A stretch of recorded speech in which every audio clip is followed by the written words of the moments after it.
Hello everyone, welcome to my channel. तो अभी अब हम बात करते हैं हमारी नेक्स्ट डिजीज़ की, जो कि कम्युनिटी के अंदर से है। तो कम्युनिटी के अंदर हमारी नेक्स्ट डिजीज़ है टेटनस। तो बहुत ही कॉमन डिजीज़ होती है देखने में, और जैसे कि कॉमन देखने का मतलब ये हो जाता है कि कॉमन सुनने में आती है भाई टेटनस का, अगर किसी को किसी प्रकार की चोट लग जाती है तो टेटनस हो जाना, ठीक है। बहुत सारे रीज़न इसके रहते हैं। तो डेफिनेशन में इन्होंने बताया कि टेटनस क्या है। तो जो टेटनस है वो एक अक्यूट डिजीज़ है, ठीक है। अक्यूट डिजीज़ यानी कि एक बीमारी की जो शुरुआत होती है, और include the exotoxin of the Clostridium tetani. तो ये जो हमारा क्लोस्ट्रीडियम टेटनी होता है, इसकी जो बाहरी जो पॉइजनिंग फेज होता है, उसकी वजह से ये हमारी बीमारी फैलती है।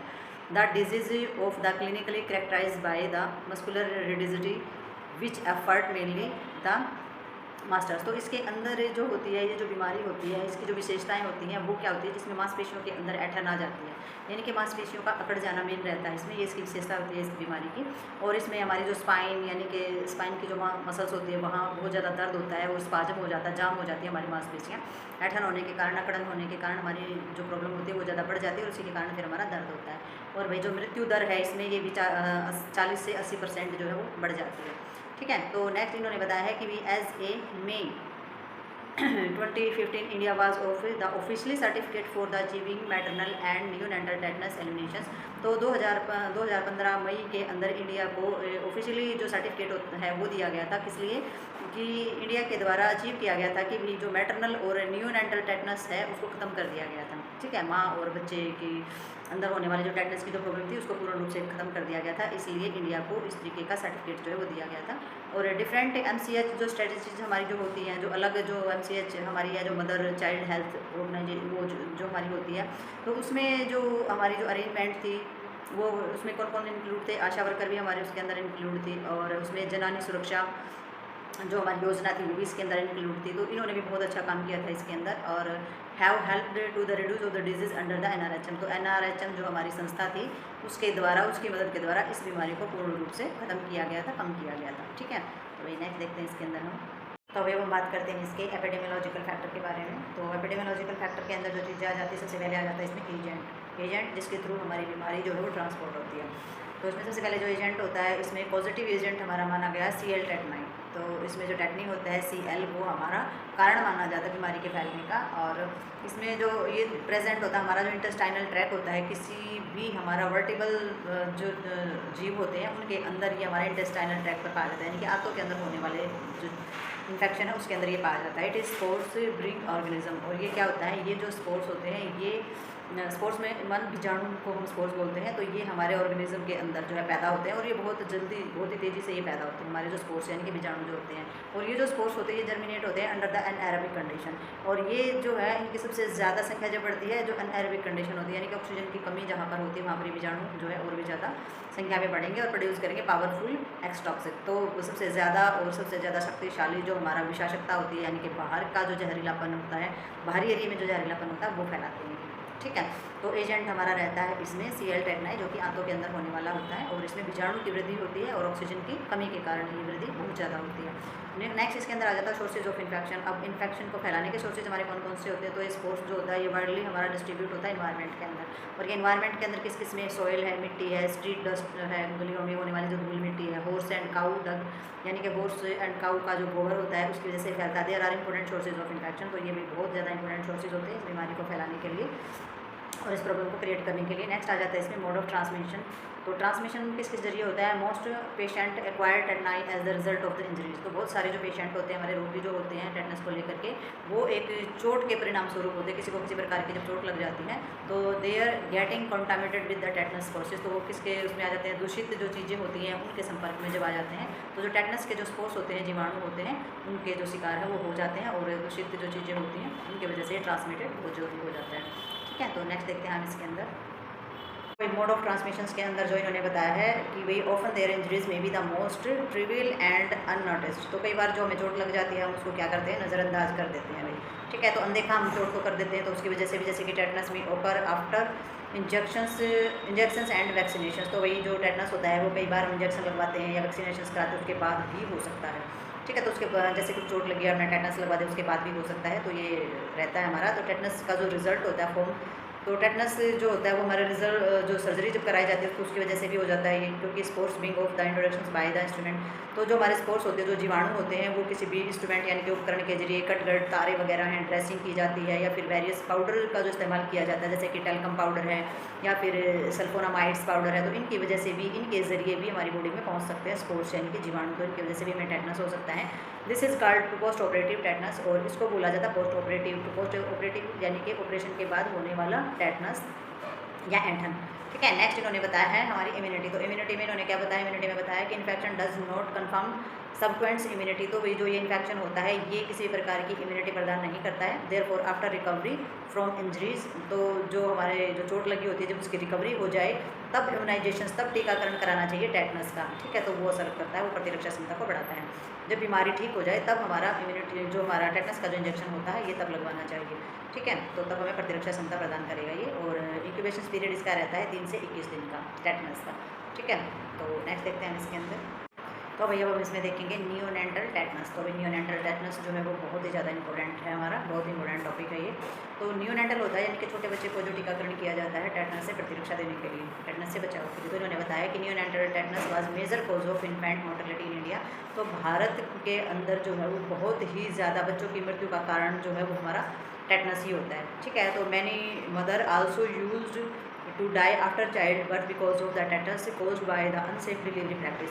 तो वही भारत के अंदर जो है जैसे कि माताएँ जो कि अनसेफ डिलीवरी जिनकी की जाती है तो उसी की वजह से उनको टेटनस हो जाता है, और टेटनस हो जाने की वजह से ही बच्चे की और माँ की जो सबसे ज़्यादा डेथ होने का कारण जो है वो टेटनस ही बताया गया है। ठीक है, ऑपरेशनल रिसर्च में ये बताया गया है, हमारी जो रिसर्च की गई है कि भी giving training of the traditional birth of attendant, यानी कि जो हमारे जो ट्रेडिशनल जो बर्थ अटेंडेंट जो होते हैं उनको प्रोवाइड की गई होम किट की भी, आप जाकर होम डिलीवरी जो कराते हो, घर में जाकर जो डिलीवरी कराते हैं, तो आपने किन किन चीज़ों पर ध्यान रखना। तो उनको एक किट दी गई और उनको एजुकेटेड किया गया कि pregnant women about the 3 cleaning, की भी एक प्रेग्नेंट वुमेन है उसके बारे में आपने 3 चीज़ों में साफ सफाई रखना बहुत ज़्यादा इंपॉर्टेंट होता है। तो 3 क्लीनिंग में आ जाता है, सबसे पहले आपने अपने हैंड जो है वो बिल्कुल क्लीन रखने हैं, हाथ साफ रखने हैं डिलीवरी कराने से पहले, और clean delivery surface and the clean code care. तो आपने डिलीवरी भी बहुत ही साफ़ सफाई के तरीके से करानी है, और जो बच्चे की कोड क्लैम्प की जाती है, कोड कट की जाती है, उसमें भी बहुत ही ज़्यादा ध्यानपूर्वक आपने सफाई के साथ सारी चीज़ें करनी है। और क्लिनिक जो हमारा क्लीन ब्लड जो होता है, जो कोड को कट किया जाता है, वो या तो नया होना चाहिए और हाइजीनिक होना चाहिए बिल्कुल। ठीक है, क्लीन टाइप होता है, और जो कोड को जो बांधा जाता है तो वो भी बहुत अच्छे तरीके से आपने बांधना है, एप्लीकेशंस करना है। और cord stump can reduce death due to neonatal tetanus by the 90%। और अगर अच्छे तरीके से सेफ तरीके से कोड को क्लैम्प किया जाता है, किसी प्रकार के इन्फेक्शन अगर नहीं होता है, तो बच्चों की जो 90% जो डेथ होती है उसको रिड्यूस कर देता है, उसको जो मौत का जो खतरा होता है उसको खत्म कर देता है नियोनेंटल टेटनस के अंदर, क्योंकि बच्चे को टेटनस नहीं होगा फिर। ठीक है, और इसमें जो हमारा होता है जो कि नियोनेंटल टेटनस के अंदर जो प्रिवेंटिंग जो हमारा सिस्टम होता है, तो अगर उसको बिल्कुल और भी रोकना है, वो तो हमारी हाइजीनिक चीज़ों का तो ध्यान रखना ही है। जो नियोनेंटल टेटनस जो हमारा होता है, इसमें prevented by the given every pregnant women 2 dose of the tetanus टॉक्साइड्स।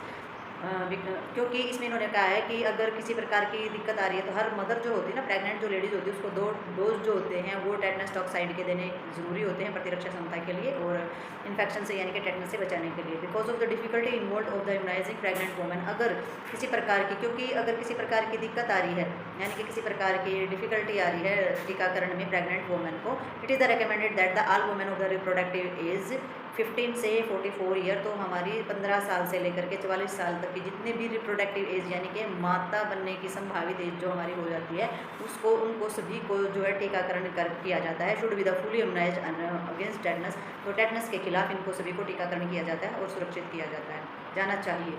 ठीक है, क्योंकि जो संभावित जो एज है अगर उनको वो टेटनस से बचाव रहेगा तो कहीं ना कहीं जा करके जो बेबी होता है वो भी सही रहेगा। ठीक है, नेक्स्ट जो सर्वे इंडिकेट किया गया है, इसमें जो एवरेज है हमारी, जो कि हमारे इंसिडेंस है, जैसे कि नियोनेंटल मोर्टेलिटी जो हमारा रेट है यानी कि बच्चों की जो मृत्यु दर का जो हमारा रेट है वो अर्बन एरिया में बताया गया है कि 1000 बच्चे अगर जीवित पैदा होते हैं तो 3.2% जो बच्चे होते हैं उनकी डेथ हो जाती है। तो ये हमारा डाटा बताया गया है। ये हमारा शहरी एरिया का, शहर में बच्चे पैदा होने वाले जो होते हैं वो, और जो ग्रामीण एरिया उसमें बताया गया है कि 1000 बच्चे अगर पैदा हो जाते हैं तो 13.3% बच्चों की डेथ हो जाती है। बिकॉज ऑफ जो शहरीकरण जो लोग होते हैं, शहर में रहने वाले लोग होते हैं, वो डिलीवरी करवाते हैं हॉस्पिटल में जहाँ हाइजीनिक चीज़ों का और हर चीज़ का ध्यान रखा जाता है। ग्रामीण एरिया में जो डिलीवरी कराई जाती है, दाइयों से कराई जाने वाली जो डिलीवरी होती है, उसमें जो स्वच्छता का ध्यान ना रखने की वजह से, कोड का ध्यान ना रखने की वजह से, हैंड क्लीनिंग ध्यान ना होने से, क्लोथ वगैरह यानी कि हर चीज़ जो सफाई से संबंधित होती है वो चीज़ ना होने की वजह से जो टेटनस होता है उसकी वजह से होने वाली जो प्रॉब्लम है वो क्रिएट होती है, और उसमें जो मोर्टेलिटी रेट होता है यानी कि डेथ रेट जो होता है बेबी का वो हमारा बढ़ जाता है, और मदर का भी डेथ रेट से बढ़ जाता है। तो इसमें जो ग्रामीण एरिया है उसके अंदर डेथ का रेट जो है वो हमारा ज़्यादा है, और जो शहरी एरिया है उसमें डेथ रेट हमारा कम है 1000 बच्चों के ऊपर। ठीक है, तो नेक्स्ट देखेंगे इसमें। तो न्यूनेंटल जो होता है वो मस्ट होता है हमारे टेटनस से बचाव के लिए। तो नेक्स्ट देखते हैं इसमें हम। तो अब इसमें हमारी जो प्रिवेंशन होती है, अगर प्रिवेंशन में हम देखें कि रोकथाम के लिए हमें क्या करना चाहिए टेटनस की, तो टेटनस की रोकथाम के लिए हमारा एक्टिव इम्यूनाइजेशन कराया जाता है, यानी कि हमारा सक्रिय टीकाकरण जिसको बोलते हैं वो करवाया जाता है। टेटनस जो है, टेटनस को रोकने के लिए best prevented by the active immunisation with the tetanus toxoid. तो टेटनस टॉक्साइड का जो इम्यूनाइजेशन कराया जाता है वो एक बहुत ही अच्छा और सक्रिय तरीका है हमारा। और 2 डोज जो होते हैं वो दिए जाते हैं। 0.5 ml का जो डोज होता है टेटनस टॉक्साइड का वो हमारा दिया जाता है 6 हफ्ते के अंतराल में, यानी कि 6 हफ्ते में 0.5 ml का एक जो है टीकाकरण किया जाता है जो कि मसल्स में लगाया जाता है हमारा इंजेक्शन, और 6 हफ्ते के बाद, और फिर 6 हफ्ते के बाद, और फिर 6 हफ्ते के बाद। तो इस तरीके से हमारा जो टेटनस टॉक्साइड्स जो इम्यूनाइजेशन होता है वो हमारा किया जाता है, और मांसपेशियों के अंदर ये हमारा टीका लगाया जाता है। और फॉलोअड बाय आगे देखते हैं हम इसके अंदर। तो इसमें जो आपने शेड्यूल जो आपने फॉलो करना है, फॉलो इन द सेंस कि बूस्टर डोज जो होता है एवरी 10 ईयर और more will prevented a person from the developing tetanus even if won't become infected with the tetanus spots. तो भाई इसके अंदर जो हमारा जो बूस्टर डोज होता है हर 10 साल के बाद यह बूस्टर डोज जो है वो लगाया जाता है। तो ये हर पर्सन के अंदर डेवलप कर देता है टेटनस से जो संबंधी जो प्रॉब्लम होती है हमारी उसको ख़त्म कर देता है। वुंड इफ़ अगर wound become infected with the tetanus spores, अगर टेटनस स्पोर्स यानी कि बीजाणु की वजह से भी अगर टेटनस हुआ है तो भी इससे बचाव किया जा सकता है, ठीक है, इस बूस्टर की वजह से। ठीक है, तो नेक्स्ट इन्होंने बताया infant and children are best immunised by giving the DPT vaccination according to the national immunisation schedule. तो इन्होंने बताया कि इन्फेंट जो बच्चे होते हैं, बिल्कुल जो शिशु होते हैं और जो बच्चे होते हैं, ठीक है, तो उनके लिए बहुत ही अच्छा जो है टीकाकरण ये हमारा रहता है, जो डीपीटी जो दिया जाता है। तो डीपीटी वैक्सीन जो होता है वो हमारा जो नेशनल यानी कि राष्ट्रीय टीकाकरण जो हमारा शेड्यूल होता है जो हमने किया है प्रीवियस वीडियो के अंदर, तो उस शेड्यूल के अकॉर्डिंग अगर दिया जाता है भी किस एज में कैसे और कितना डोज देना चाहिए उसके अकॉर्डिंग अगर जो दिया जाता है तो ये बहुत ही जो है बचावकारी और बहुत ही अच्छा रहता है। और this will protective them not only against tetanus, और ये सिर्फ जो टेटनस होता है उसी के विरुद्ध नहीं लड़ता, उसी से प्रोटेक्ट नहीं करता है, बट आल्सो अगेंस्ट पर्टोसिस। तो ये काली खांसी से भी बचाता है, डिप्थीरिया से भी बचाता है। और ये जो डीपीटी होता है ये केवल हमारा टेटनस से ही नहीं बचाता है, बल्कि ये हमारे पर्टोसिस और डिप्थीरिया जैसी बीमारियों से भी जो है प्रोटेक्ट करता है। एक्टिव इम्यूनाइजेशन जो हमारा होता है मदर ड्यूरिंग प्रेगनेंसी, तो मदर अगर प्रेगनेंसी के दौरान अगर ये टीकाकरण करवाती है, इम्यूनाइजेशन को अपनाती है, तो will protect the infant against the neonatal tetanus. तो जो बच्चा जो होता है वो प्रोटेक्ट हो जाता है, वो सुरक्षित हो जाता है, जो न्यूनेंटल टेटनस उसे का जो खतरा उसे रहता है वो उसका खत्म हो जाता है। तो मदर अगर लेती है प्रेगनेंसी के टाइम में टेटनस का इंजेक्शन तो बच्चे को टेटनस होने की संभावना कम हो जाती है। ठीक है, तो ये हमारा कुछ जो हमारा जो प्रिवेंशन के अंदर आता है, एक्टिव इम्यूनिटी के अंदर भी हमारा आ जाता है और एक्टिव इम्यूनाइजेशन के अंदर ये हमारी चीज़ें आती हैं। तो आगे देखते हैं इसमें हम। तो भाई इसके अंदर हमारी कुछ जो केयर होती हैं वो हमारी पैसिव इम्यूनाइजेशन भी होता है। तो पैसिव इम्यूनाइजेशन का मतलब होता है टेम्परेरी तौर पर जो सुरक्षा दी जाती है, ठीक है। तो इसमें जो हमारा होता है जैसे कि ATS दिया जाता है, यानी कि एंटी टेटनस सीरम जो होता है वो दिया जाता है, लेकिन उसके बहुत सारे साइड इफेक्ट भी देखने को मिलते हैं और बहुत सारे प्रॉब्लम भी बाद में क्रिएट हो जाती हैं। तो वो हमारे पैसिव इम्यूनाइजेशन के अंदर भी होती हैं चीज़ें। तो नेक्स्ट इसमें दिया गया हमारी मैनेजमेंट। तो मैनेजमेंट के अंदर आ जाता है हमारा वुंड टॉयलेट। तो वुंड टॉयलेट बोला जाता है वुंड की, यानी कि घाव की अच्छे से सफाई जो की जाती है।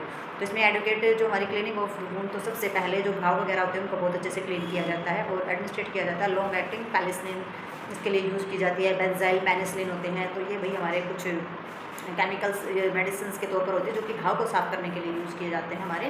तो गुड प्रोफाइलास्टिक ये हमारे होते हैं, घाव को साफ़ करने के लिए बहुत अच्छे से यूज़ किए जाते हैं। ये पेनिसिलिन जो है स्ट्रॉन्गली इनहिबिटर होता है, जो कि जो CI टेटनाई यानी कि जो जीवाणु है हमारा उसकी ग्रोथ को रोकता है और जो उसका पॉइजन जो प्रोड्यूस करता है उसको भी खत्म कर देता है ये, ठीक है। यानी कि जो हमारा जो टेटनाई जो हमारा है, जो जीवाणु है बीजाणु है, उसके जो भी साइड इफेक्ट होते हैं, जो भी विषैलापन होता है उसको खत्म कर देता है। इट में also control associate of the pyogenic organism, और ये कंट्रोल करता है जो इसकी वजह से जो मवाद वगैरह जो हमारी जो एसोसिएट हो जाती है घाव में उसको भी ये खत्म करने का काम करते हैं, ठीक है। तो कंट्रोल ऑफ स्पाज्म, और जो ऐठन होती है, जो अकड़न हो जाती है उसको भी कम करने का काम करता है मांसपेशियों के अंदर। और भाई इसमें जो पेशेंट होता है मे नीड मसल्स रिलैक्शन से, अगर पेशेंट को ज़रूरत है ज़रूरत है पेशेंट की मांसपेशियों को रिलैक्स करने की, तो उसके लिए सेडेशंस दिए जाते हैं, यानी कि दर्द निवारक भी इसके लिए दिए जाते हैं, बेहोशी की दवा भी दी जाती है, वेंटिलेशन भी दिए जाते हैं, और इंटेंसिव जो केयर होती है पेशेंट को वो भी दी जाती है। ज़्यादा से ज़्यादा जो गहन केयर हम उसको बोल सकते हैं तो वो भी इसके अंदर दी जाती है। तो ये जो हमारा टॉपिक था टेटनस, ये हमारा हो चुका है कंप्लीट। तो मिलते हैं नेक्स्ट टॉपिक और नेक्स्ट डिजीज़ के साथ, तब तक के लिए बाय।